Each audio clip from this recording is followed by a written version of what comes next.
കർത്താവായ യേശുക്രിസ്തുവിൻ്റെ നാമത്തിൽ സ്നേഹവന്ദനം. എൻ്റെ ദൈവമോനിൻ്റെ ആവശ്യങ്ങളൊക്കെ മഹത്വത്തോടെ തൻ്റെ ധനത്തിനൊത്തവണ്ണം ക്രിസ്തുയേശുവിൽ പൂർണ്ണമായി തീർത്തു തരും.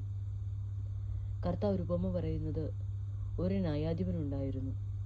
അവന് ദൈവത്തെ ഭയമോ മനുഷ്യന് ശങ്കയോ ഇല്ലായിരുന്നു.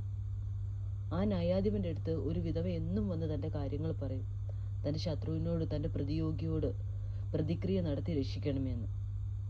പല പ്രാവശ്യം ന്യായാധിപൻ്റെ അടുത്ത് വരുമ്പം സ്വാഭാവികമായിട്ട് ന്യായാധിപൻ ദൈവത്തെ മനുഷ്യനെ ഒന്നും ഭയമില്ലാത്ത ഒരാളാണ്. അങ്ങനെയാണെങ്കിൽ അദ്ദേഹത്തിന് ഈ വിധവയുടെ കാര്യം പരിഗണിക്കാതെ വിടായിരുന്നു. പക്ഷെ ഒരിക്കൽ അദ്ദേഹം ഇങ്ങനെ ചിന്തിച്ചു, ഈ വിധവ പല ദിവസങ്ങളായിട്ട് എന്നെ അസഹ്യപ്പെടുത്തുന്നു.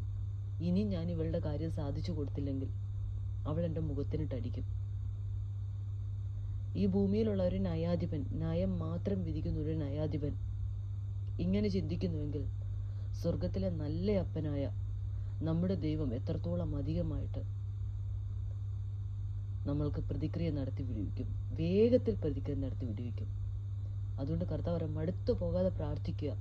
ഇന്ന് നിങ്ങൾ പ്രാർത്ഥിക്കുന്ന വിഷയത്തിൽ മറുപടി കിട്ടിയില്ലേ, പക്ഷെ നിങ്ങൾ പ്രാർത്ഥിച്ചുകൊണ്ടിരുന്നാൽ കർത്താവ് നമ്മുടെ ജീവിതത്തിൽ വലിയ കാര്യങ്ങൾ ചെയ്യും.